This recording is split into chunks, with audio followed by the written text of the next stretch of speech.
Hey y'all, and welcome back to the YSL affiliates. Its attorney, Mounk attorney, is going to testify what happened before the meeting in June the 24th with his client Mounk, okay, and allegedly what was said, okay. Now on day 125 of Kind of Business Day, it was mostly talking about the plea agreement, okay?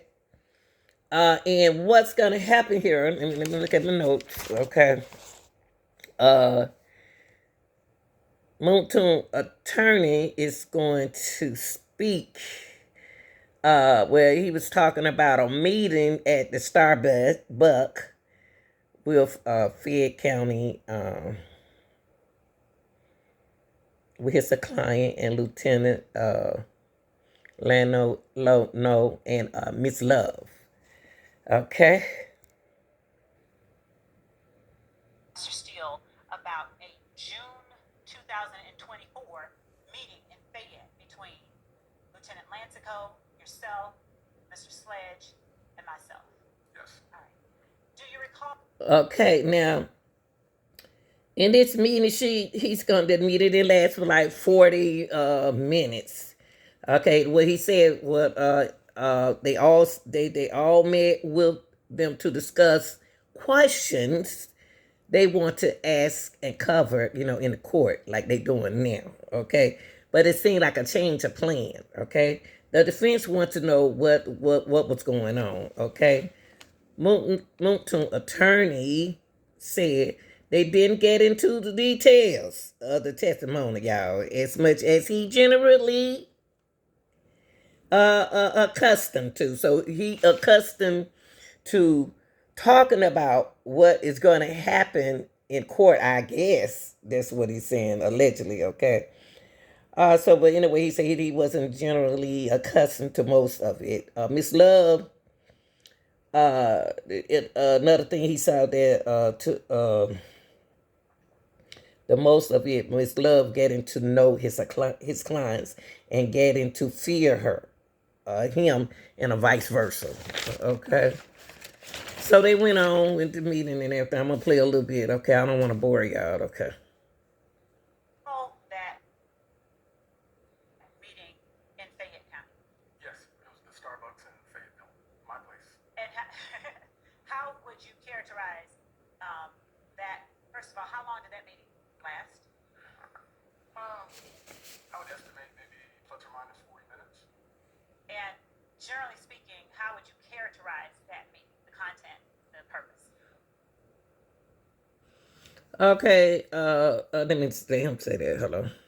Often, when you enter into an agreement with the state, you'll be asked to come in or meet with them to discuss. Okay. Yeah. This is what he did. He said he mentioned that a lot of the detail weren't discussed. It wasn't discussed, y'all. And was mostly filling each other out kind of meeting. So the meeting didn't happen the way accommodated the way he wanted it to accommodate. Okay, she mainly cleared to me. It seemed like Miss Love was clearing her name. Yeah, it seemed like mostly she was trying to clear her name and what she was saying and what was being told. So she asked, did she specifically ask his client Moontoon, about any detail of the case, the plea that he signed in December the 28th. And he said there was a discussion at that meeting. He said it was a discussion at that meeting. Okay. He said that there was a discussion at the meeting about the plea, y'all. This is the plea deal. This is what it's like making a deal. Let's make a deal. We're gonna do this. We're gonna do that. Okay. So yes, the discussion was at the meeting about the plea that he had signed, in a couple of videos and in discussion, and he didn't even have exact memories of everything.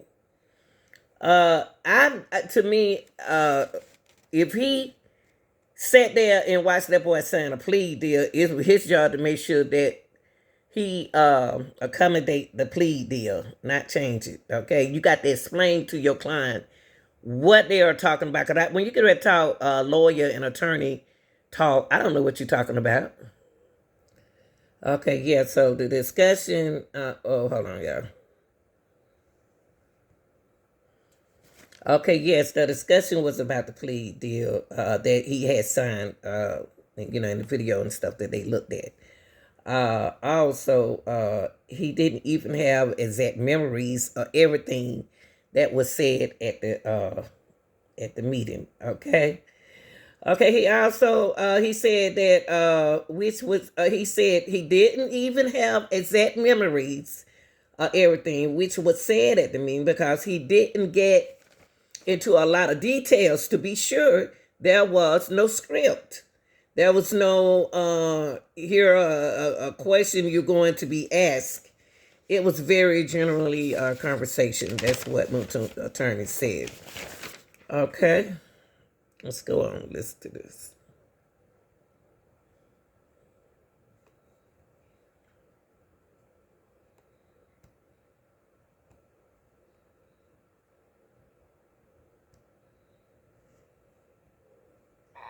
Would you characterize the interaction at that coffee shop as different than or similar to those type of interactions? I would say one, the overall interaction at the coffee shop was pleasant. No one was arguing, yelling, screaming, anything like that. It was very pleasant. You'd ask a question, you provide an answer, and then even when we got to that, it still wasn't combative. It was simply, that wasn't what I asked you, or what I'll ask you. It was again that just wasn't a subject you were going to be asking him about. So it sort of came and went. And when you say that's not or wasn't a subject I was going to be asking him about, is it your testimony that my response had to do with the question? Your Honor, I'm not. Honestly, he's a lawyer. He's going to be able to handle it. I'll give you a little leeway. Thank you. When you tell the jury that I said that's not what I'm asking you, was your understanding that that's not what I'm asking you related to the question that I just asked that he seemed to have not been responding to? It was to the question, that was not the subject matter or topic you were asking a question to. Again, I did not hear it. Again, maybe I'm biased because this is what I do. But I did not hear it as an instruction to say, don't you tell the jury this, or I want you to only tell them about that. It was, that's not what I'm asking you right now. I'm not going to ask you about that. As in, so I did hear that extra part, but again, it just reinforced the idea that you weren't instructing him to limit his testimony in any way. It was just clear that wasn't a subject he planned on going into. So as a defense attorney, of course, yeah, my bell rang and I said, that's a hot topic, but it wasn't any ethical issue because I didn't hear you in any way try to discourage him or instruct him not to convey that information if asked. Now, were you present or were you asked by... Okay, yeah, I want to get to this part. She is being nosy, trying to clear her name. Now, so she did with the part right here where she was gonna ask him in his person was he asked anyone something that had been said about mentioned that that what happened that did he speak on this term of what happened to anybody else? And Mounk attorney mentioned that he did reach out to the defense team to make sure both sides was getting the information. Okay, so in other words, he reached out to Mr. Steele them. Okay, she asked him what he observed her saying. Did he observe her while she was doing the testimony with Mounk? Did she did he for him to feel the way to feel the way he feel about the question that he at Moon, reason why Moon got frustrated is did she use facially, verbally signs that led him to believe in some way that she didn't like that topic? Cause she did sometime. What I see is Miss Love got the practice. I don't know. She up in age, so she used to have it her way, and then she probably used to doing things the wrong way. Y'all know what I mean. You know how some people don't get age now. They used to doing things the way they want to do it and been getting away with it, and now she's not getting away with it. First thing about Miss the prosecutor needs to listen all the way through to let her opponent speak, the person that she's going to speak to speak all the way through before she cut him out. And so she cut Mounk out on the stand. That's why I seen her get him the stop sign.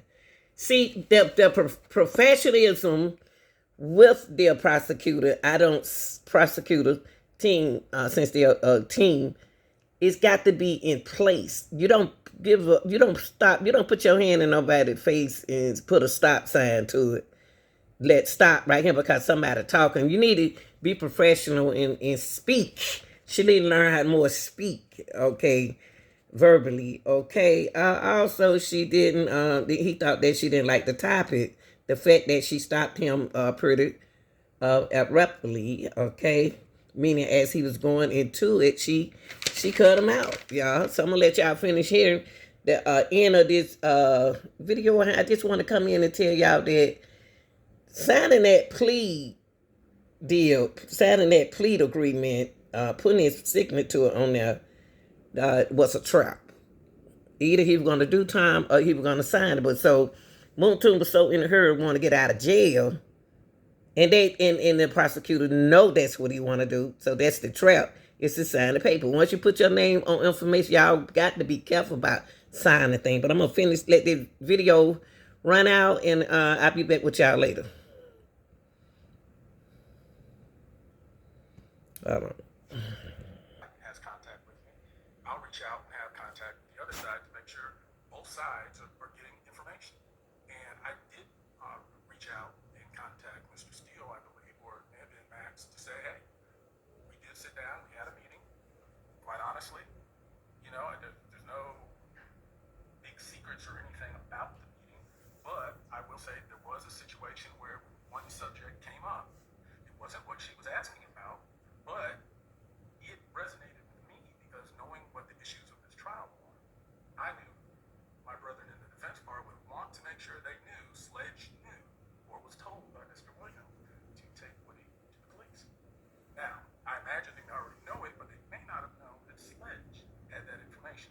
So just as the state was aware of it, I wanted to make sure the defense is aware of it. And I've also made him available so that if they wanted to question him, he could also be questioned by them. In other words, fair to both sides. And were you present when Mr. Sledge was in communication via Zoom or some other way Absolutely. with defendant Williams' attorney? Correct. In fact, there's not been a single attorney that's contacted me. It is only a handful of times, but they've always contacted me to talk to Sledge. Every attorney has shown perfect professionalism. Were you asked by any counsel for any defendant whether the state ever instructed Mr. Sledge to not tell the jury that defendant Williams encouraged him to go to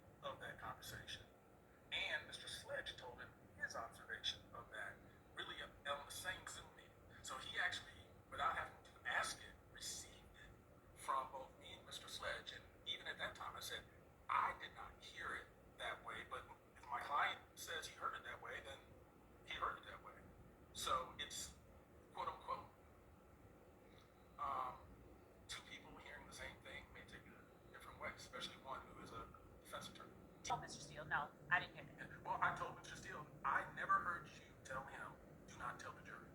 What I told you was that I've explained, I didn't hear her say that.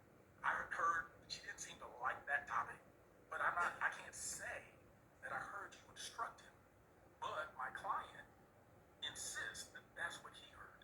So that's I know it's not a black and white answer, that's the gray answer where my client has been very consistent saying, this is what he heard, but that's not what I heard. So I'm not gonna juice it up for the state or for the defense. I can only convey what I in good faith heard. And is there anything in particular that you recognized or saw that made you think I did not like that topic? Knowing the general idea of what the case is about, that ultimately states the theory of the case that Mr. Williams. Without getting into what you believe the state's theory of the case is, I'm asking you specifically what you observed that made you believe. And I'd ask not what she was asking, so what I've asked when he's been on the stand. Did you draw a conclusion that that was something I didn't want him to tell the jury? I didn't draw the conclusion, but I did draw. The topic was not the topic you wanted to talk about, which of course I said, why?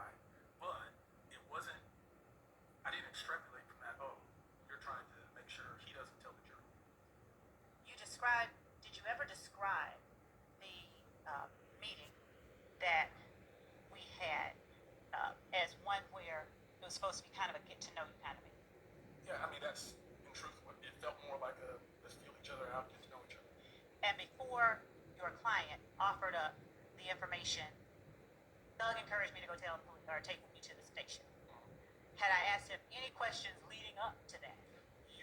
That was towards the later part. You had already gone through some questions. I think you'd asked about video, we'd asked about the history of Cleveland Ave and the formation of certain gangs, notwithstanding YSL, but even before YSL.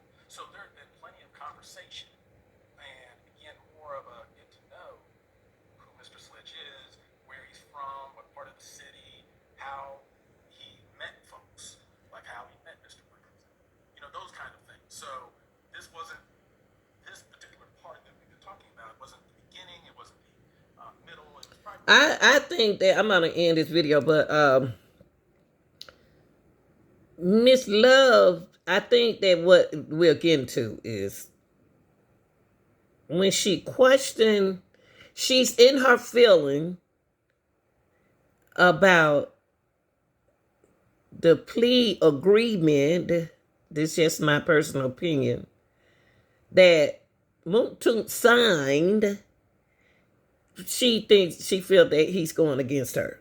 I can't say feel. She thinks that he's going against the agreement that he signed against Young Thug. That's what it's all about. I'm out, y'all.